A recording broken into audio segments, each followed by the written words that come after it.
Sa tingin ho natin mga kababayan, sa mga susunod na araw, mas titindi pa ho ang bangayan netong si Congressman Dan Fernandez at netong si Senator Ronald Bato de la Rosa. Sobra na nga naman ho kasi itong si Congressman Dan Fernandez, pati yung anak na nananahimik netong si Senator Ronald Bato de la Rosa, dinamay ho niya dyan sa nangyayaring Quad Committee hearing. Yun ho ang problema doon.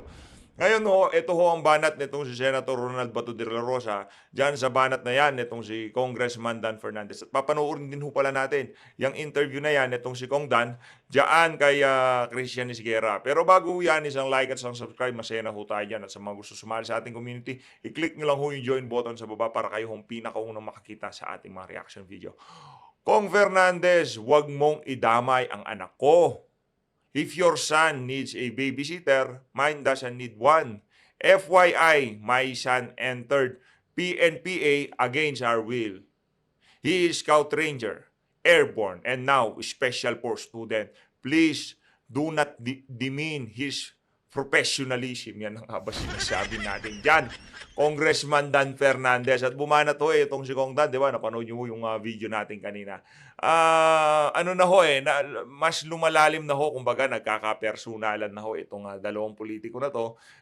Ito naman kay hindi naman ho si Senator Ronald Bato de la Rosa ang nag-umpisa ng lahat ng ano na to, lahat ng issue na to. Kung inyong matatandaan sa nakalipas na noong naumpisahan yung hearing na yan dyan sa Quadcom, talagang pinuntiryan na ho itong si dating Pangulo Rodrigo Duterte at itong si Senator Bato de la Rosa at Senator Christopher Bongo. Ito ang kasulukuyang interview nitong si Dan Fernandez dito kay Christian Isguera. Pakinggan niyo ho itong mga kababayan. Matindi ho ang pag-uusapan nila dito. Well, ako tingin ko magiging sama conflict niya siguro kung a-attend si Presidente, former President Digong doon, tapos hindi siya a-attend sa amin. Somehow yun yung magiging conflict noon. Conflict. But I hope and I still believe that the former President will attend as well in the hearing of the Quadcom. Kasi very important na alam mo na ang ginagawa naman natin dito in aid of legislation. So I'm pretty sure na that having in our minds, yung hearing na ginagawa ng Senado will be helpful para ma-expedite yung aming pong paggawa ng batas na naaayon sa aming investigasyon. Yun ang problema doon. Kaya ayaw dumating nitong si dating Pangulong Rodrigo Duterte diyan sa pagdinig sa House of Representatives. Kasi umpisa pa lang ho ng hearing, kinulayan na ho kagad ng politika. Pero kung hindi kinulayan ng politika nitong si Dan Fernandez, nitong si Ace Barbers, wala naman ho tayo magiging problema dyan. Kunyari, yung talagang pakay ho nila na dyan sa hearing na yan, talagang in aid of legislation. Sa tingin ho natin, dadalo itong si dating Pangulong Rodrigo Duterte. Kaso ang birada nyo kagad, yung mga sobrang pamimersonal at yung mga fabricated story ng ibang mga resource person na talagang dinideny ng mga tao sa PNP, itong si Senator Bato de la Rosa at nitong si dating Pangulong Rodrigo Duterte. Kaya napakalabo ho nun mga kababayan na dumalo dyan itong si dating Pangulong Rodrigo Duterte. At itong mga senador natin, hindi ho talaga dadalo. Ang dating parang ano ho yan ginawa ho nilang korte. Hindi naman ho, ang dating di na ho in aid of legislation. In aid of na ho, paninira sa mga Duterte at sa mga senador na re-electionist na kaalyado nitong si dating Pangulong Rodrigo Duterte. Pero ano po bang huling mabalita nyo dito sa company dating Pangulong Rodrigo Duterte? Kasi yung pinakahuli, di ba nagpadala po siya ng liham, sinasabi hindi maganda yung pakiramdam niya. Pero meron ba kahit paano indication na baka in the future attend siya? Parang may ganun, Christian. Parang sinabi na by November daw, pupunta sa Quadcom. So, well, wala pa naman November. So, siguro, nakita niya na siguro dito muna siya pupunta sa Senado. So, tingnan natin kung ano magiging tema ng investigation ng Senado. And thereafter, kami naman, ang hearing naman namin, mag-November na rin So, inaano muna namin, asikaso muna namin yung aming lalawigan, no? Dahil devastated ng typhoon. So, tama-tama yun. By next week, maayos na po itong ating pong province dahil nga tinamaan din ng bagyo. But pagdating po ng November 4, yung aming assumption, siguro Tuesday, mag-start na kami ng investigation. Then sa Quadcom, at least malinaw naman yung objectives na inilatag ninyo, no? Kasi nagsimula yan, separate investigations, tapos ginawa nyo, kinolapse nyo into one big investigation, yung Quadcom. Yes. Pero dito, sa prangkang usapan, ano bang tingin nyo talaga na objective nitong ilang mga senador sa pagsusulong nitong investigation na ito? Ang labo naman ng tanong na yan. Pwede rin ho ba natin tanongin?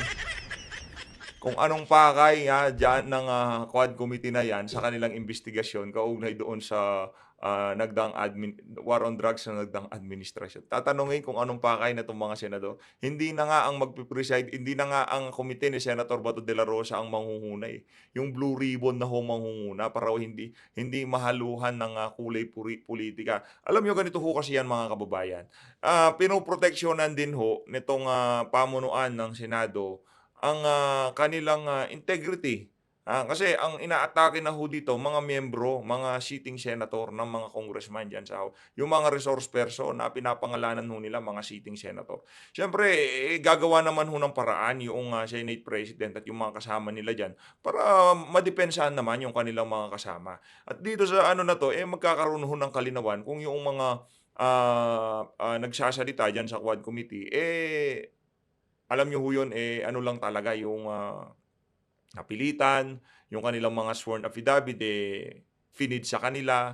Possible ho kasi yun, hindi ho natin puwedeng, anuhin yung kumbaga, tanggalin sa picture ika nga, 'di ba? Yung paghagulgol nitong si Garma medyo suspityoso na ho, nakakaano na, nakakapagtaka na, bakit ka hahagulgol ng gano'n katindi? Kung talagang totoo yung mga sinasabi mo at galing sa puso, 'no? Yung tipong confident ka para maibalik yung tiwala ng ating mga kababayan sa kapulisan. Ang tanong, dun ba sa ginawa ni Ruy Nagarma na yun, naibalik ba ang tiwala ng ating mga kababayan sa pambansang kapulisan? Sa tingin ko ho, hindi. Well, kung ang resolution manggagaling kay Senator Bato saka kay Senator Bongo, of course para medyo may konting cloud ano 'no, 'di ba ng parang bias 'no, because they are the one being accused. But of course, they wanted to be heard, na kumbaga makita yung kanilang panig. And that's the reason why we invited them over sa Quadcom, but they refused. So I think they wanted to have a friendly avenue para po dun sa kanilang sariling interpretasyon sa pangyayari sa Dragon War. Hindi, kasi meron kayong interparliamentary courtesy, 'di ba? Hindi kung ayaw nilang dumalo, puwede silang hindi dumalo. Ngayon meron din ho silang kakayahang mag-imbestiga. Kung ano yung mga ginagamit yung karapatan niyo, yung mga mandato niyo diyaan sa House of Representatives, magkaparehas lang naman ho ng mandato, pero para questionin yung gaganaping hearing sa Senado, parang meron ho ata tayong problema dun. At nakita nila siguro na hindi magiging adverse nila yung Senate. But of course, alam mo naman sa Senate, may kanya-kanyang mga 24 senators na iba-iba kanilang mga isipan no, at pananaw. No? So we will see on Monday how it goes. No? And I believe that the Senate will be impartial no? Para na sa ganun naman ay makita ng ating mga kababayan na talagang yung ating ginagawang investigasyon sa Quadcom will also be seen in the Senate. Because what's stake here, no? Yung stake po dito ay yung ating pong national security and what transpired during the past administration na sana sa gagawin nating batas ay hindi na po muli maulit.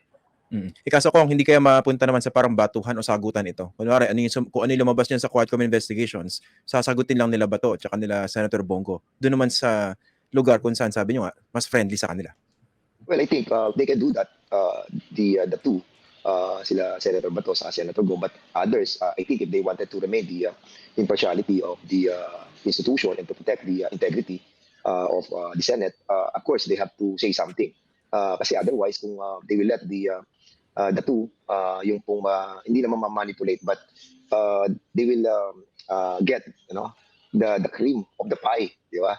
I think that will not be a good projection to our people who have seen the factual or factuality of what transpired during the past administration. Pero in terms of credibility, how credible do you think this would be? Kasi initially, ang ginawa dito, 'di ba, si Bato mismo yung nagpo-push sarili niyang komite yung mag-iimbestiga. Tapos hindi nakalusot yung ruta na yon. Ngayon, ang mag-iimbestiga, Blue Ribbon. Pero in terms of credibility, kasi dalawang senador yung talagang nahaharap sa matinding akusasyon base dun sa mga lumabas sa investigation ninyo. So what kind of credibility are you seeing dito sa investigation ng Senate? Well, hindi ko pa nakikita yung composition ng member ng subcommittee. But I believe that Senator Pimentel will be heading the subcommittee and having him as the chairman of the subcommittee who will be hearing this issue. I think there's a certain percentage na makikita po natin na magiging impartial at magiging transparent yung kanilang hearing. We hope that the other members who will be part of this investigation will also be transparent. No? But let's give the benefit of the doubt doon sa ating pong Dalawang bagay lang naman ho yan, eh. Pagka yoong, nangyaring hearing, hindi ho pumabor sa kanilang, naratibo diyan sa House of Representative, ibig sabihin, naging bias sila sa Senado. Ngayon, pero sa tingin natin si Coco Pimentel hindi ho niya pahihintulutan mangyari yun, sa pagiging, kumbaga veterano siyang senador, 'di ba? Napakarami niyang experience diyan sa Senado sa handle ng mga ganyang klaseng sitwasyon. Pagka yung si Pimentel, pinulaan yung pag-handle niya diyaan sa pagdinig na yan, babalikan ho sila at panigurado nitong si Pimentel. Pero sa tingin natin magiging ano yan, hindi magiging bias itong si Pimentel sa gaganaping hearing na yan. Colleague kay Senator Bato and Senator Go. And tingnan po natin kung ano yung magiging tema ng kanilang debate or pakikipag-interpolate doon sa mga resource persons, especially the former president, no? And I'm pretty sure meron silang gagawing well, hindi naman script, but of course magkakasama sila. Makikita po natin yung kampihan, di ba? And Kayo naman parang iba naman yun sa nakakatawa naman tong si Congressman Dan Fernandez. Makakakita daw ho tayo ng solidarity, kampihan sa gaganapin na hearing. Parang bago naman ho yan sa mga pagdinig. Parang yung makakapanood ho sa hearing na yan, first time nilang makakakita ng ganyan. Abang lang, abang lang, abang I lang. hope that somebody will stand on the ground of the factuality of all the evidences that we will be transmitting to the Senate, because they have asked for all these documents. So we will be transmitting it to the Senate for the perusal. So basically, sana makita po nila yung validity ng ating pong mga bibigay na dokumento sa kanila. Ano nga pala mga dokumento itong mga hiningi ng Senado mula sa Lahat Quadcom? po. Kasi lahat yun, na lumabas? Christian. Oo, lahat. EJK, kasi they're not asking for the dangerous drugs naman. They're not asking for the those public Pogo. accounts. Oo, sa Pogo, they have their own investigation. Oo. So they're not getting documents coming from us. So basically, it's EJK lang. So tingnan natin kung ano yung magiging yung kanilang magiging appreciation ng mga dokumento that we have been transmitted to them. Na-i-transmit nyo na po ba? Well, I think so, no? Kasi they have asked it, I think, last Monday or Tuesday. So I have read the document. So we agreed that we will be sending all the documents. Okay. So kasama po rito yung mga affidavits nila Royina Garma, nila Kerwin Espinosa at ng iba pa? Lahat. At pati na yung kung ilan yung mga namatay na sinabit sa amin ng PNP. And also, I think yung documents coming from the Presidential Communication Office, wherein they have manifested sa certification nila that there were like 20,000 na namatay during the administration of the former president. So lahat yan padadala po natin. Ang isip ko lang, Congressman, hindi ba dapat sila kumukuha niyan on their own sa sarili nilang proseso? Hindi naman.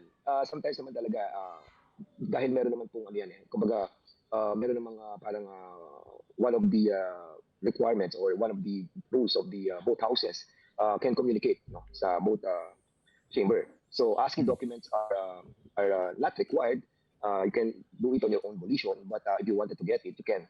As a matter of fact, meron akong hiningi dati doon sa Senate ng mga documents pertaining to some issues that they have been tackled already. So I think it's maganda yun para at least much easier. Ngayon, kapag hindi ka naniwala doon sa dokumento na dinala sa'yo, then you have to do some more research. Okay. Kasi iniisip ko rito, yung tinanong ko rin naman ito sa ibang mga colleagues nyo, yung mga kasama nyo, mga tagapamuno ng ibang mga committee dyan. Yeah. Kasi si Bato mismo, Senator Bato, di ba nung tinuro siya ni Kerwin Espinosa at sinabi pinawersa si Kerwin para idawit si Leila de Lima, di ba ang sagot ni Senator Bato dyan, galit na galit. Pag nakita ko yung susuntukin ko yung sa mukha. So what kind of treatment might be expected kung makaharap ni Bato itong si Kerwin Espinosa na Ako wala akong tayong problema doon kung sakaling magkita itong si Senator Bato at itong si Kerwin Espinosa.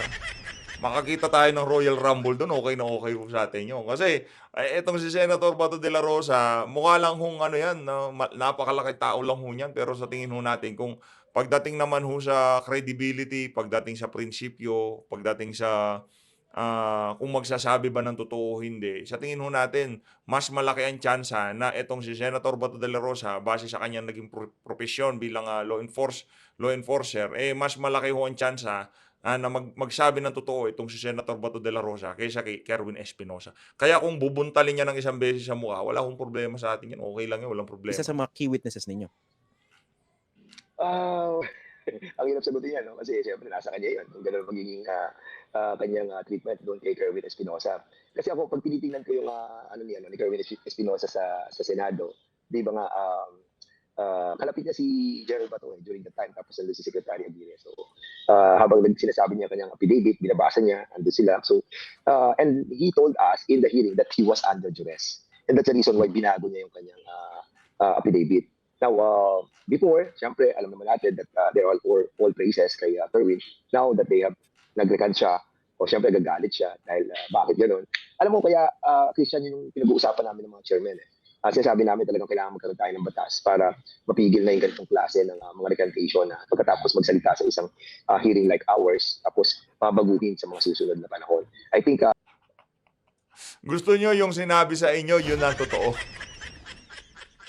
Natatakot to sila yung posibilidad na pwedeng magipit. Kasi marami hong pwedeng maitanong dito kay Ruy Nagarma, dito kay Kerwin Espinosa, na pagka sa Senado hindi ho nila nasagot ng maayos, yung sinabi nila dyan sa Quad Committee, wala hong kwenta. Magkaka-conflict ko sa ayot sa gusto nila, kaya ito, ang dating nitong si Dan Fernandez, dyan pa lang na ini-establish na nila, dapat hindi na pwedeng mag-recant. Pagka sinabi na niya, hindi na pwedeng bawiin yan. Pagka sinabi sa isang committee, paglipat sa ibang committee, yun na susundin, di ba? Ganun ang gusto niyang mangyari. Kaso, malabo ho yun. Itong si Senator Bato de la Rosa, isa ho siya sa mga, kumbaga may alam kung ano nga bang nangyari noong 2016, 2017, dyan sa war on drugs na yan. Alam ho niya yan. At itong si Ruy Nagarma, malamang sa malamang, lahat ng argumentong ilinatag nila dyan sa Quad Committee, mawawasak ho yan pagdating sa Senado. Tingnan nyo ho mga kababayan. Excited na ho tayo dahil sa tingin natin, itong si Senator Bato de la Rosa, ano lang pa-relax-relax lang ho siya. Ayan siya oh. Tingnan nyo naman ho mga kababayan, wala kayong makikitang ka-stress dito kay Senator Bato de la Rosa.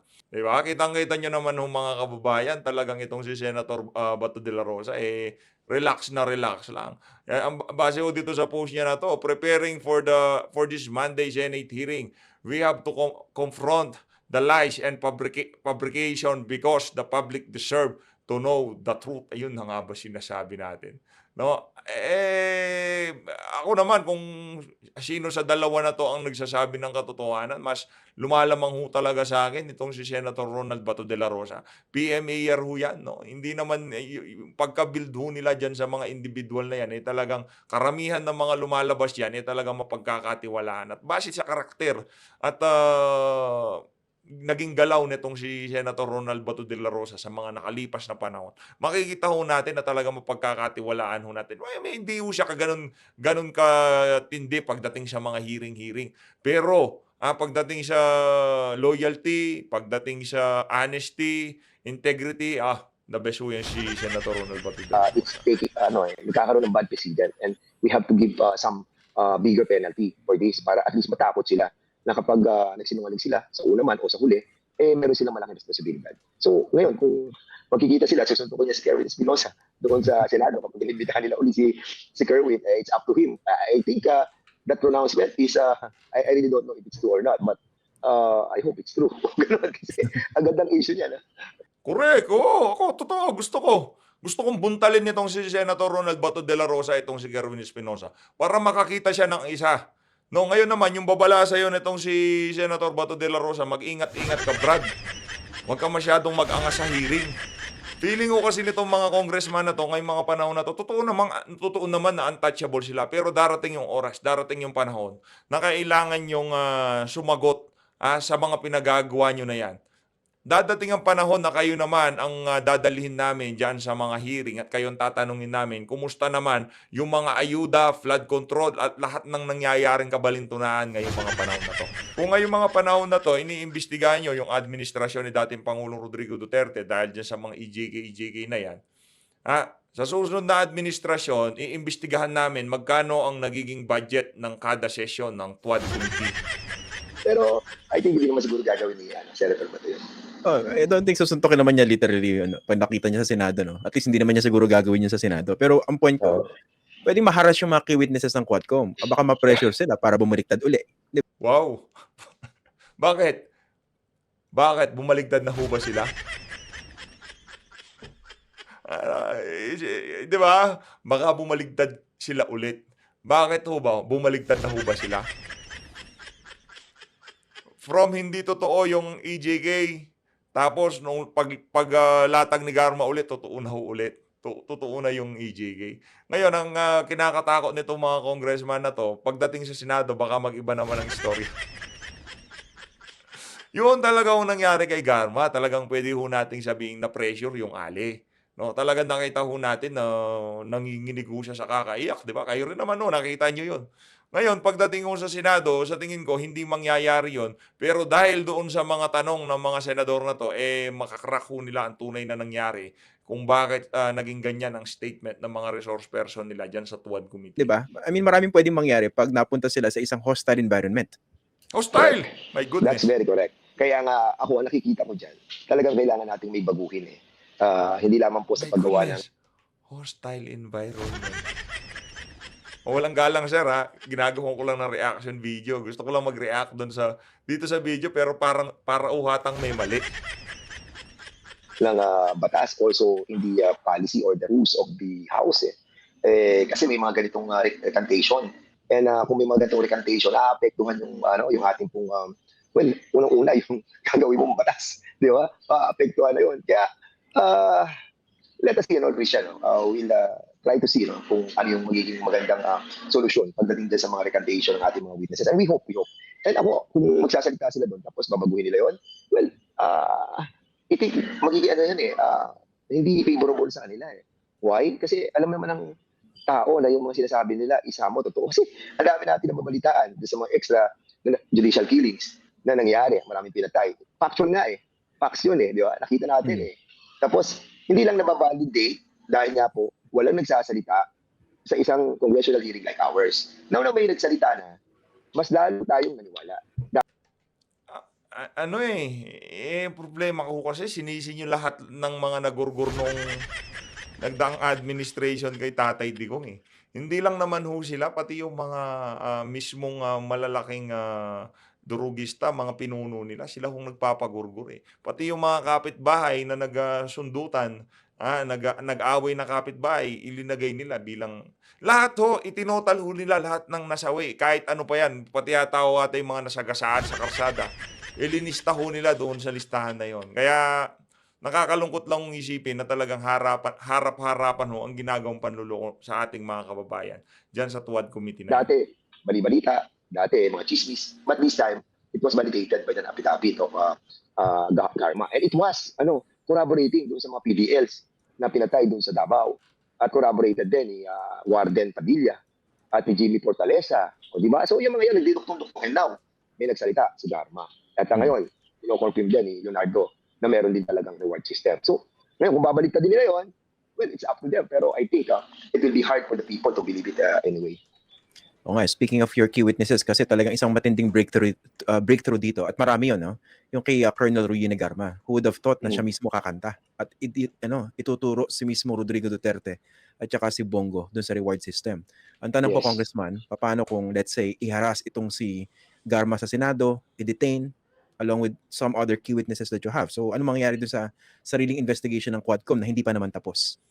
Well, unang-una, hindi naman nila pwedeng, pag sila nila in contempt si Garma, hindi naman mag-take effect yun na i-take nila yung custody ni GM Garma. Still under, pa rin namin siya, under jurisdiction namin kasi we cited the in contempt at hindi pa namin nililip yung contempt. So basically, kung i-contact nila yun sa Monday, well, hindi rin sa kanila pupunta si Garma sa amin pa rin. After serving the contempt, then saka lang, pwede ilipat sa kanila. Pinag-aagawan si Garma. Ay, nakonto ko, ibang klase ho talaga to. Kumpiyansa sila, okay lang. Magbaliktad yan si Garma. Pagbalik niya sa House of Representatives, babaliktad na naman siya ulit. Mahaba-haba pa ho itong laban na to. Mahaba-haba pa ho to, yun ang sigurado. Mahaba-haba pa to. Okay. Pero kagabi kausap ko po si Congressman Benny Abante. Ang sabi niya, baka raw pakawala na yung dalawa, sina Colonel Garma at saka Leonardo. Well, actually, yun ang pinag-usapan namin kasi they're telling the truth and already. And I think kung talagang we have seen that they have already manifested through their affidavit the truthfulness of their testimony. There's no reason for us not to release them. And yun yung napag-usapan namin. Sabi ko nga, nag-manifest na ako doon na i-release na natin sila. And nagkaroon lang ng konting pagtatalo. And we suspended our hearing and we talked about it and we decided to defer it And then we will be asking yung mas maraming member ng aming committee para to decide on the yung fate po ng dalawa. Okay. Speaking of Colonel Garma, so kinausap daw siya ni dating Pangulong Rodrigo Duterte pagkatapos siyang umamin sa Quadcom. Paano po ba nakarating sa inyo yung information na ito? Yun, yung nagtanong kasi si Franz Castro si congressman kung may mga tumatawag sa kanya. So sumagot siya na meron. Sino? Si ano nga daw, makamag-anak, tapos si former president. Ano na pag-usapan? Siya na pag-usapan yung tungkol dun sa yung kay Leonardo, tapos yung sa iglesia na nilinis nga, sinabi nga ni Garma na kaya naman iglesia dahil nga maayos ang mga iglesia ni Cristo pagdating po dun sa paghawak ng mga pera. Kaya nga I told the mga members namin na nag-suspend kami that we have to separate yung issue ng religion ni Leonardo doon sa kanyang personal things that he had done doon sa kanyang position as a Hindi, nakita nyo na yung nakita nyo na yung affidavit, pero pinadiretso nyo pa rin. Yun ang problema doon. Napaso kayo sa iglesia. Napaso sila sa iglesia ni Cristo kasi ang daming umalma, maging itong si dating Pangulo Rodrigo Duterte, ilinaw niya, kaya lang naman siya naghahanap ng INC dahil mapagkakatiwalaan sila pagdating sa pera. Police officer. Kasi unfair doon sa INC. Alam mo, minsan marami tayong mga kaibigan ng mga INC at nadadrag yung kanilang pangalan dito sa usapin ito. Napaso si Dan Fernandez. The INC anymore dahil nga po I think it's unfair na to drag the whole of the INC in this issue wherein hindi naman po sila kasama. Nagkataon lang din po yung religion ni Leonardo. Kaya ako nga personally, sabi ko nga may tayo ng pasensya sa INC kung nadadrag yung kanilang pangalan dito. But of course, sometimes ang ating mga members, you cannot stop them on attaching yung INC dun sa pinag-uusapan. But I'm trying to tell them to refrain from doing that. Kasi separate ang religion sa state. Okay, pero yung Diyan sa issue na yan, separate ang religion sa state. Pero pagdating sa issue ng KOJC, wala hindi separado. Yan ang hirap dito, double standard sila diyan sa House of Representatives. Pero pagka napupulaan sila na double standard, galit na galit ng tawag ni Rodrigo Duterte kay Colonel Garma. Tinakot ba raw si Garma dahil sa mga sinabi niya? Wala naman sinabi si Garma about sa pananakot. So, we believe her na wala namang pananakot. And as a matter of fact, kung tinakot siya, sasabihin niya yun sa committee, but she never said anything about on that kind of na pananakot sa kanya. And we tend to believe her. So, ano raw ang pinag-usapan? Yun nga, isa yung kay Leonardo. Pero may mga bagay pa rin siyang mga sinabi na hindi na sa hearing. But of course, Christian, sometimes meron tayo mga bagay na hindi natin masabi kung wala tayong liberty to tell the issue that was discussed sa amin. Siguro in the right time, we will be discussing it as well. Taga lang, medyo na-monitor ko yan. Pero I won't force you to divulge that. No? We will respect that. Pero ano ba basically ibig sabihin niyo rin sa kataga na yan? Meron mga sinabi si Duterte kay Garma na hindi pwedeng pag-usapan? Ganun po ba yan? Siguro kasi we have to ask some permission from so I think on this one kasi that is something personal.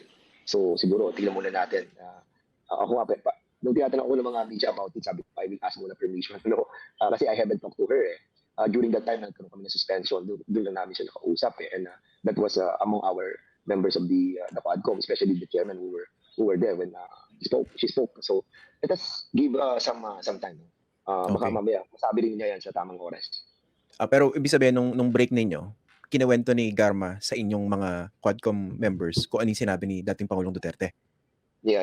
There were like, I think, mga 5 na members na nandun, including the chairman.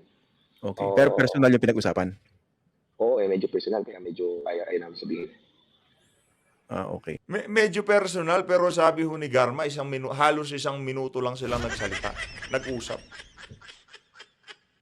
Ano na naman kaya mga kasinungalingan tatahiin nila kaugnay doon sa nangyaring pag-uusap nitong si Rina Garma at nitong si dating Pangulo Rodrigo Duterte.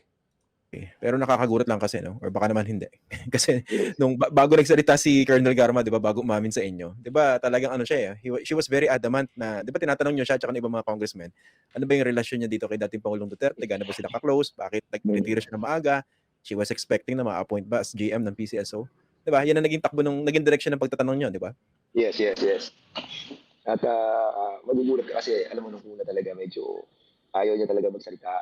Pero alam mo kasi meron tayong mga hawak ng mga evidences against her. And Hmm. most likely, siguro talagang naano na rin siya na caught na against the wall. So she needs to speak, no? And ako din nakikita ko sometimes talaga yung pag nakita mo talaga yung tao na nagsisinungaling, no?